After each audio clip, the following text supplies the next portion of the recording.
Hey, I'm Eric Keach here with Mike McGoldrick, and today Mike is here because he's here to talk about the Unbeatable Mind Retreat. Talk about his experiences, the results that he's seen, what it's meant to him, and what kind of stood out. Pretty interesting stuff. So, Mike, thanks for taking the time to come on to talk about this, and I want to dive right in.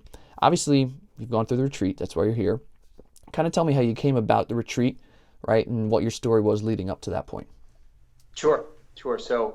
I signed up for the Unbeatable Mind program early 2012 for many reasons, and had gotten a lot out of that program since. Committed to the daily practices. I was a very loyal member and still am, going through those monthly lessons, listening to the guest lecturers, and just getting a lot out of the program. And it was really good for me, and followed it along pretty religiously for that first year. And I think the first retreat was in 2013. And at the time, still going through the program, I didn't see a particular need for myself and my needs to explore that. And so for whatever reason, that passed by without me going out, and without really it being on my radar. However, last year, getting deeper into the program and getting more and more out of it, and getting to the stage that I was at in my career, it did come on my radar. And so I think one day I got an email from Coach Devine saying, "Hey, we got this coming up again, year two, guys. Here's the lineup of speakers. Here's who's coming out. And if you're looking to get things together for next year, you might want to consider coming out." For me at the time, I was considering starting a new business. So my day job is I'm in medical device sales, and I'm still doing that. But I've been doing CrossFit for a number of years, and been a member at a CrossFit gym for a long time. But last year was starting to consider opening my own. So the thought was, okay, if I'm going to do this, uh, let's go out to San Diego.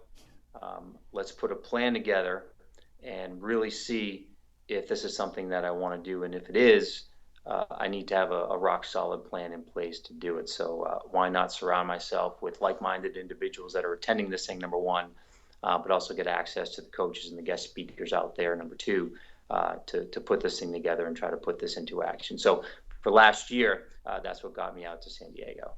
Okay, so you pull the trigger, right? We'll fast forward. You get out to San Diego. What was your first impressions? What was it like, kind of when you got there, and what were you experiencing? Sure. Facility was great, phenomenal facility. San Diego. Right. I live just south of Boston. Boston in December versus San Diego is a pretty much a no-brainer. But yeah, there was an energy there for sure. So I got there right in time for the first lecture, and got to hear Coach Devine speak, and some of the other coaches talk. And it was just one of energy. They did a great job of just priming everybody for the weekend, and they really set the lineup of speakers in place such that it just got better and better. And some of the guys last year, Rob Wolfe spoke. Mm-hmm. Absolutely can't go wrong with Rob Wolfe. Dr. Parsley did a great job on some of the sleep stuff. Ben Greenfield was super interesting. Coach Devine himself, Chris Smith, just a whole crew of talented people. And for me, and for what my goals were, really spoke to a lot of what I needed. So it was a really good fit for me, based on the different content and subject matter experts that were out there.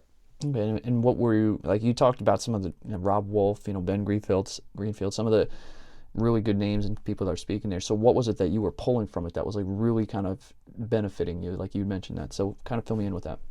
Sure. So one of my goals to start this CrossFit gym was, number one, I love CrossFit, but number two, trying to create a community where we can all get better together. And part of that is pulling things from the Unbeatable Mind program.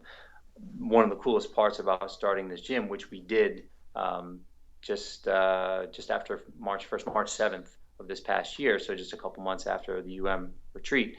Um, but one thing we're able to do is pull a lot of those lessons from and things that I took from the retreat, and educate our members on that. So we've had challenges that include cold water challenges. We've Mm-hmm. had sleep as part of our challenges, nutrition, diet. So all the content matter experts and the things that they talked about out there, selfishly, I took from them so I could bring it back to my guys here and give them the experience that I had and give them access to all that content that I was able to take from the retreat.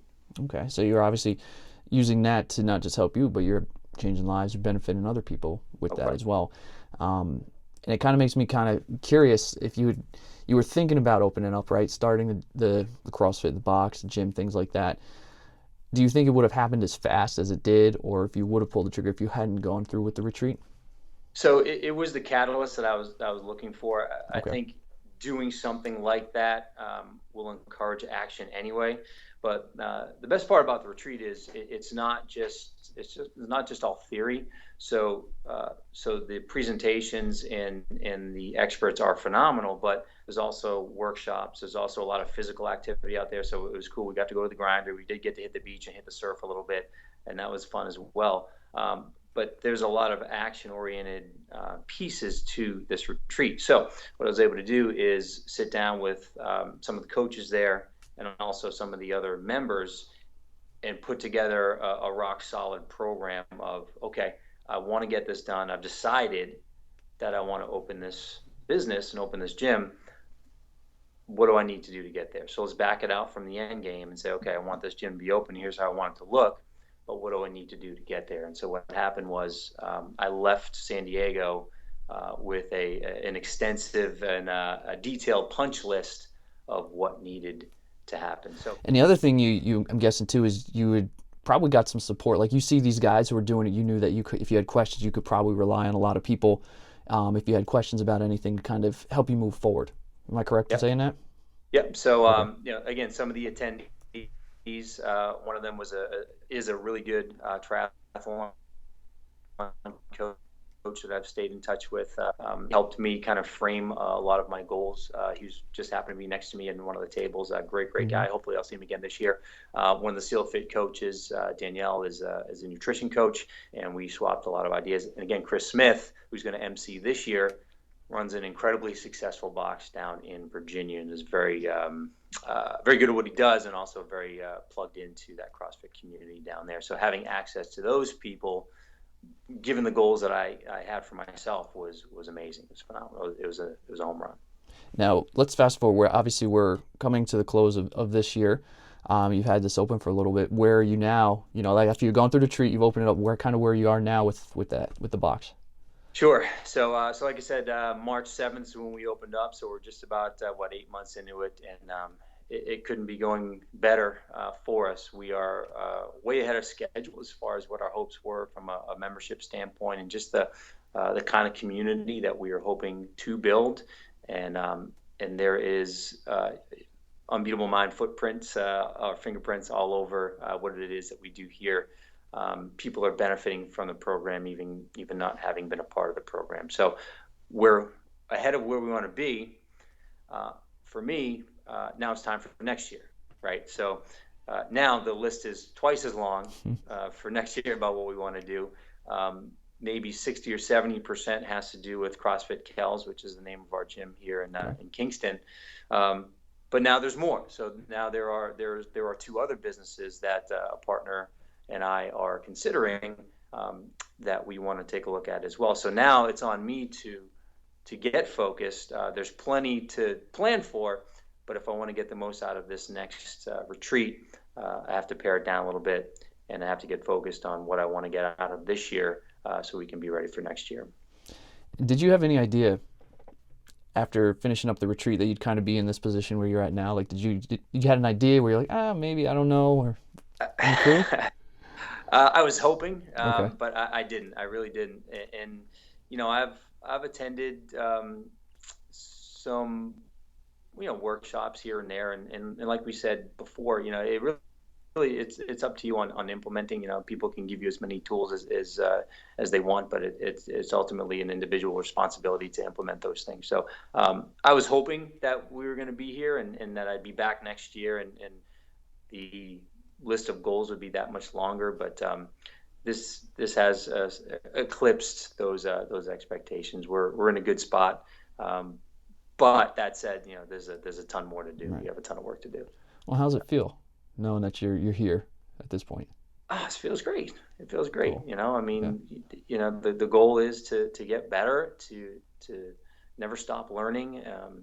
And we try to pull that into our community. I try to set that example for my kids as well. And um, we keep going. So, Yeah. like I said, this year the expectation is it's the same. It's to go out with some goals and to come out of it with some concrete steps to get to those goals. So Well, I hopefully, have to ask. Obviously, it's been very beneficial to you, right? You've got the business off the ground. You're doing, you were achieving what you had hoped for. You got to that level, looking to move forward for that. Um, but is the event itself, go through the retreat, it worked well for you, but would you recommend it for other people that may be interested in not just opening up their own box, but maybe doing something, whatever they want to do with their lives? right. So yes, without question, and same deal. It doesn't have to be okay. You're opening up a CrossFit gym. There are the ideas that are discussed are macro level enough to where you can apply it to whatever it is that you Okay. want to do, and it could be personal, it could be business, it could be a number of things. For me, I made it about the CrossFit gym because that's why I was out there. Right now, I have a different business in mind for next year, and that ends up being one of the two things that I want to get out of the program this year. My lens is going to shift a little bit, and I'm going to apply. Even if I'm listening to Greg Amundsen, who is a CrossFit legend, talk about whatever he's talking about, I can still apply that to the other business that I'm considering that has nothing to do with CrossFit next year. So it's more about taking those lessons Hmm. and applying it to your personal goals for sure. Okay. And if someone, again, I'd asked this before in a previous interview, but if someone was on the fence, they're not sure, they're like, you know what, I'm thinking about it, but I'm not sure. What would you want to say to somebody that's on the fence, thinking about going to the retreat? Sure. So I would say why? Why are you on the fence? What is it that's holding you back? Is it that you don't know what you're getting into, or Hmm. you don't think you have the funds to get out there, or whatever that excuse is, and really examine that and find out, is it an excuse or is it a reason? But also really take a look at what you want to get out of it, right? So if you know why you're going out there, and that's another big theme of and of the retreat. What's your why? We talk about it all the time here at the box, and I got that right from And if you have a clear why to get out there, and that's for the retreat, 20x, Kokoro, if you know why you're going out there, then everything else should fall in place. So if you're on the fence because it might be cool to see Rob Wolfe talk about the paleo diet, but I don't know what I'm going to do with that information, then you might want to examine a little bit more. Okay, well, why would that be beneficial to you, or whatever? Why you would put yourself on a plane or in a car, go out to San Diego and spend time with these people? And if it's a clear why, then I don't think you should hold back on anything else. Again, my thoughts on the investment is you're investing in yourself. What better way to invest a little bit of money to get yourself better? Okay. And then the last question is, I guess we've kind of gone through this, the whole process. We explained very in depth what it's done for you, what the process is like. Is there anything that we're missing or that I've left out that you feel is really important to share? We did cover a lot. I don't know how many people know about this program. It seems like more and more are, and I'm seeing Coach Devine's name out there a lot more. But it's important work what he's doing, and what SealFit is doing. These are lessons that everybody should be exposed to. It's very applicable to life, right? And so it doesn't have to be, again, CrossFit. It doesn't have to be fitness related. They have to be military related. The things that are covered here are big ideas and skills that everybody should be exposed to as they're navigating through their own lives. So I'm hoping that people continue to get exposed to it. Awesome. Awesome. Well, Mike, thank you so much for taking the time, going way in depth about the whole process, especially into what it was like, where you've come from, and just where you're at now and where you're going. I really do appreciate it. And I want to wish you the best of luck with everything moving forward. Thanks, Garrett. Thanks for having me. Take care.